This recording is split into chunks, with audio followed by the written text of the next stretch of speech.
E aí, tudo bem? Como é que vocês estão? Permita-me compartilhar uma palavra, uma reflexão ao teu coração.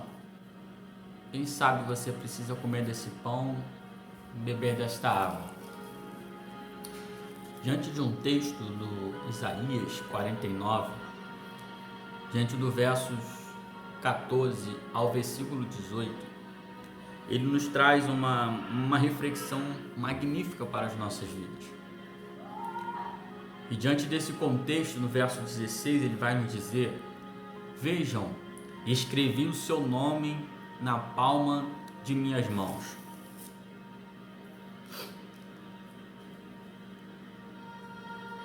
Diante desse versículo, em todo esse contexto, bem, nós sabemos que Isaías está profetizando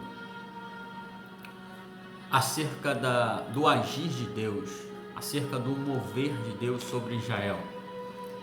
E diante desse texto, em muitos anos, Charles Spurgeon, em sua igreja em Londres, durante o ano de 1800, ele amava pregar sobre essa riqueza desse texto de Isaías, no capítulo 49, no verso 16. E ele afirmava que Deus escreve o nosso nome na palma de suas mãos. E ele dizia: um texto como esse deve ser pregado centenas de vezes. E esse pensamento tão valioso, diante de um livro que eu tenho dele, Manhã e Noite com Charles Spurgeon, Spurgeon faz a maravilhosa conexão diante desse versículo entre as promessas do Senhor ao seu povo de Israel e o Filho de Deus, Jesus, ao morrer na cruz por nós. Spurgeon questiona: o que são essas chagas nas suas mãos? Diante do contexto de um versículo de João, no capítulo 21, quando Tomé ele disse que só creria, no capítulo 20 e no versículo 25 ao 29 de São João, Tomé ele disse, ele julga que se ele não pusesse o dedo no lugar dos cravos e não pusesse a sua mão ao seu lado, de maneira nenhuma ele creria. Diz o texto que depois de 8 dias, Jesus entra naquele lugar onde ele se encontrava, com as portas fechadas, e se apresenta no meio dele e diz para Tomé: põe aqui o teu dedo e vê as minhas mãos. E diante dessa analogia, diante dessa conexão, diante do texto de Isaías, Spurgeon ele faz essa conexão, que a ferramenta usada para pregá-la, foi o prego e o martelo para cravá-la às suas mãos. Ele teve que ser pregado na cruz para que o seu povo pudesse ser verdadeiramente ter o seu nome escrito na palma de suas mãos. Quando o Senhor prometeu cravar o seu povo na palma de suas mãos, Jesus estendeu os braços na cruz, recebendo os pregos nas suas mãos, a fim de que pudéssemos ser libertos do pecado. E diante desse contexto,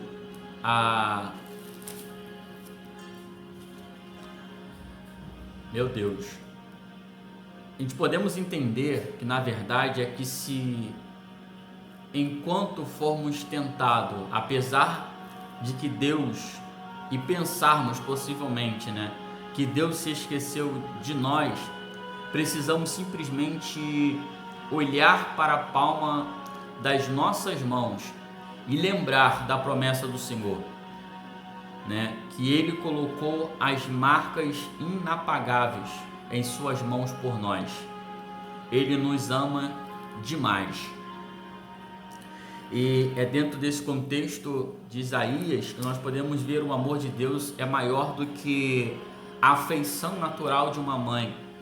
Diante desse contexto que ele vai dizer no verso 15, de Isaías 49, que pode uma mulher esquecer tanto do filho que cria e não se compadecer dele, o filho do seu ventre, mas ainda que esta esqueça, eu todavia não me esquecerei de ti. O Senhor não se esqueceu de ti. O Senhor não se esqueceu de nós. E Ele tem essas promessas, nosso nome na palma de suas mãos. Ele está no controle. Ele está agindo a nosso favor. E diante desse texto, eu conectei a muitos textos de que diz que Salmo 77, verso 10 vai dizer: guiaste o teu povo como um rebanho pela mão de Moisés. O Êxodo capítulo 6, verso 1 vai dizer: então disse o Senhor a Moisés: agora verás que hei de fazer a Faraó, porque com mão poderosa os deixará ir. Sim, por mão poderosa o lançará diante de sua terra. Nós podemos ver diante desse agir a mão de Deus trabalhando. Para resumir, isso me traz a reflexão diante de 2 Samuel, deixa eu baixar um pouco aqui, 2 Samuel, no capítulo 24, no versículo 10 ao 14, diante daquela atitude de Davi, vai nos dizer que há 3 coisas que é oferecida a ele pelo profeta. E que essas 3 coisas, a primeira é que 7 anos de fome que venha sobre a sua terra. Segunda, 3 meses que fuja diante dos seus inimigos e que ele te persigam. E 3 dias que haja peste sobre a terra. Diante dessas 3 opções, ele vai dizer: estou em grande angústia, porque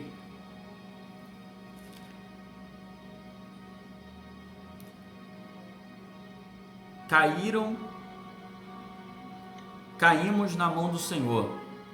Porém, caímos na mão do Senhor. Apesar de ele estar em grande angústia pelo fato, mas ele diz: porém, caímos na mão do Senhor. Por quê? Por muitos são as suas misericórdias, mas não nas mãos do homem não caia eu.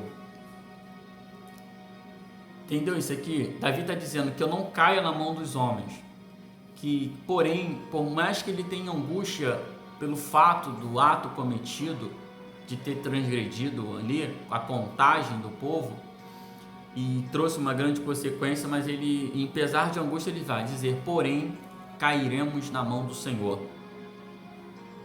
E diante desse contexto, vai dizer que ali um anjo causa uma grande destruição, matando aproximadamente 70 mil pessoas. E diz o texto que então, diante desse verso, vai dizer: estendendo, pois, o anjo a sua mão sobre Jerusalém para o destruir. Aí diz o texto: o Senhor se arrependeu daquele mal e disse ao anjo que fazia destruição entre o povo: basta, agora retira a tua mão. Ou seja, diante da mão do anjo que estava ali causando uma grande destruição, o Senhor limitou e disse: agora basta. Louvado seja Deus. Diz o texto em Eclesiastes, ainda capítulo 9, verso 1, que as suas obras estão na mão de Deus. Diante do contexto de Salomão, diante desse texto, é que tanto as obras dos justos e a dos sábios. Para resumir, o Salmo 31, verso 15 vai dizer: os meus tempos estão nas tuas mãos, livra-me das mãos dos meus inimigos e dos que me perseguem. No Salmo 28, verso 5 vai dizer: portanto não te detenha para as obras do Senhor, não atentam para as obras do Senhor, e nem o que as mãos têm feito, e pelo que ele os derribará e não reedificará, por fato de não se atentar para as obras do Senhor e pelo que a sua mão tem feito. Eu lembro do texto de Isaías 3, capítulo 2, verso 12, o efetuar, é dele o efetuar e o querer. é Ele e é por Ele. Aquele que começou a boa obra, disse Filipenses capítulo 1, verso 6, que aquele que começou a boa obra aperfeiçoará. E dentro desse contexto, Filipenses 2,12 é dele o querer e o efetuar que opera em nós.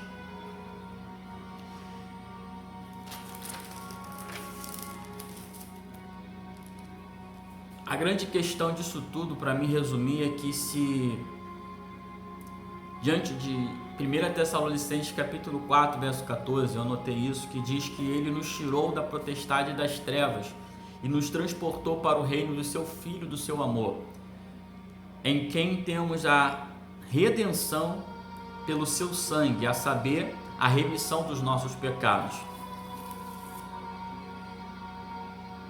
Em Colossenses capítulo 1, verso 13 ou 14.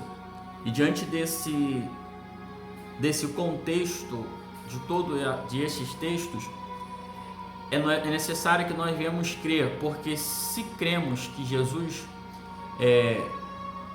morreu e ressuscitou, assim também aos que em Jesus dormem, Deus nos tornará a trazer com Ele, do que diz 1 Tessalonicenses capítulo 4, verso 14.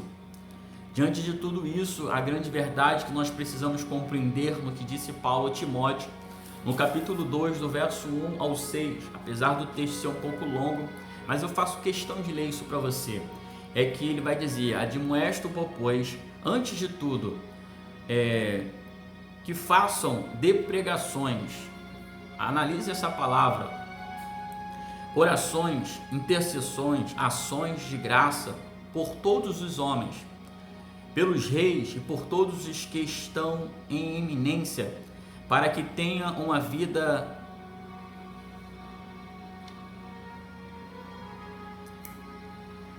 quieta e sossegada, em toda a piedade e honestidade.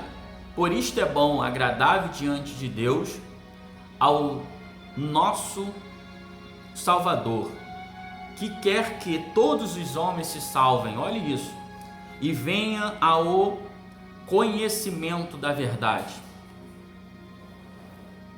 Porque só Deus é um só mediador entre Deus e os homens, Jesus Cristo, o homem, a quem Deus a si mesmo em preço de redenção por todos, para serem testemunha ao seu tempo. Que Deus assim e abençoe grandemente.